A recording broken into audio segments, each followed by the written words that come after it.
What is up, my friends? Donnie Baker here with the LPR Sound Foundation. Good to see you. Welcome back in. Hey, we're still talking about the studio move. This week I want to discuss, we're going to talk about some stuff I had to do, man. This building, I think this building that we're in now is, I think it was built in 1968, bro. The electrics were horrible. Like, you'd plug something into one of the outlets and it wouldn't stay. It was like so weak. Anyway, I went in and redid all the outlets.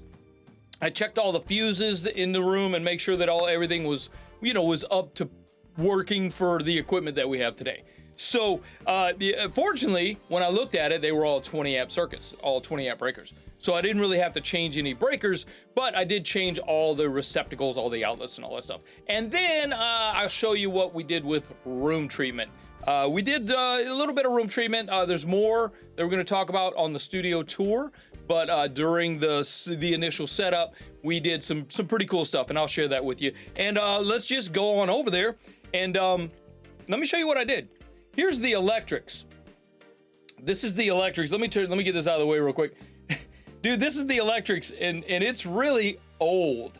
But look at it, man. It's all got 20 amp circuits, which is really rare for this era of building. I mean, it really works. It works. You know what I mean? It's not that bad. So here I am checking some stuff. You see the walls are already painted, and the nasty carpet's still there. But then I went in and checked all the original outlets. We were getting we were getting the voltage that we needed. So I went in and changed all the receptacles. There was probably 6 or 8 in the room. So I think they're on 3 different 20 amp circuits, which works out great for us because of the console takes one, and then the outboard gear takes another one, and all the lights for the videos and stuff were on the other one. So it worked out really well. Here is some of the room treatments. This was a sound blanket, which I put on the back wall on the other side of the console, which here, you can see it here. This is where I hung it on the back wall, just to cover up there's a window there. I don't know if you can see the window. Yeah, there's the window with the blinds on it. But I use that to cover up the window. I did block the window with basically foamy stuff, just so we don't get any extra outside noise coming in. Not that we're recording in the room anymore.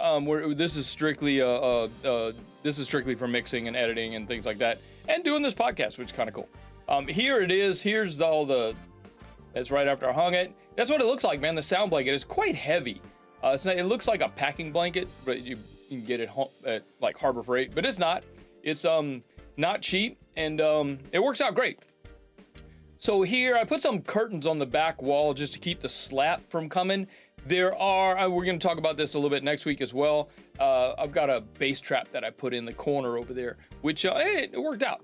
So the curtains, this is what they look like. The door is still kind of white. That's actually the outside of the door, so I don't really care about that. The inside of the door we'll get to. This is a little alcove area, which is where I keep this podcast system, which I'm going to share with you a lot more on that when we get to the studio tour.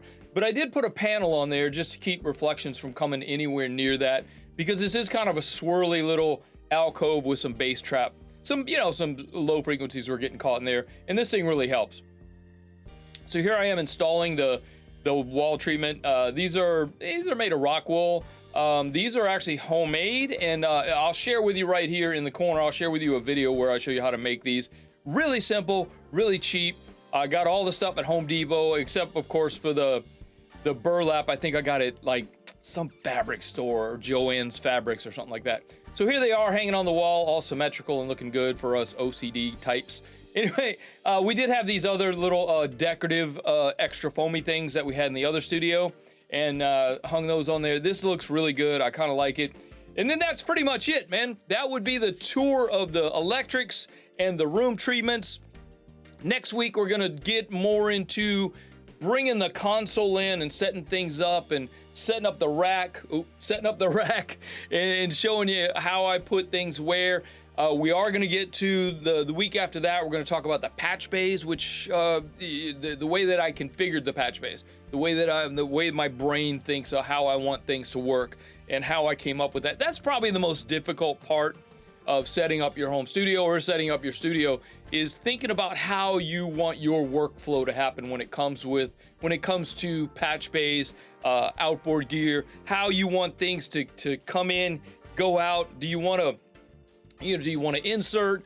Do you want to run them in a series? You got to have all that mapped out before you even start thinking about putting in patch bays. You got to basically figure out how many patch bays you need, how many that you're going to want.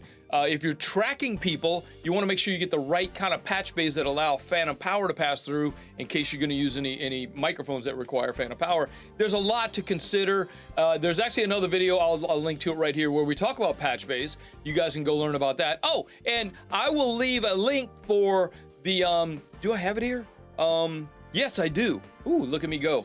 I do have it here. The basics of signal flow, man, this explains a lot about the basics of signal flow. Is a quick mini course that explains a lot about how things work and how things go together. Go to learnprorecording.com/basics. It's free. Just grab hold to it. And I also want to share with you, the ebook is still available. And it is awesome. It's all about how to start your audio business, how to grow your audio business into something that can sustain and basically help you quit your day job. That's the goal for all of us, right? That's what I'm saying. So let me help you out with that. It's free. Again, go to learnprorecording.com/studio growth formula. One more time on that link, learnprorecording.com/studio growth formula. Like I said, next week we're going to talk about bringing gear in, setting gear up, and then the week after that, we're going to talk about how I did the patch bays, how I thought stuff up, the way my brain works is crazy. And then the following week after, so 3 weeks from now, we will do a brand new studio tour and be ready to show you everything and how it works and how we put it together and why we did what we did. So there you go. Hey, I'm keeping these really short because I got a lot of work to do. Still building, still figuring stuff out, still putting stuff together. Plus, I got mixes to do. I'm a little bit behind on my mixing. The album we were working on is done. Its mastering is finished. Don't have a release date yet, but as soon as I get that, I'll share it with you. So I appreciate you guys hanging out. And if you want to mix on one of the songs that I mixed for the album, I'll put a link to it right here. You guys go grab that. Donnie Baker, I am out of here. See you next time.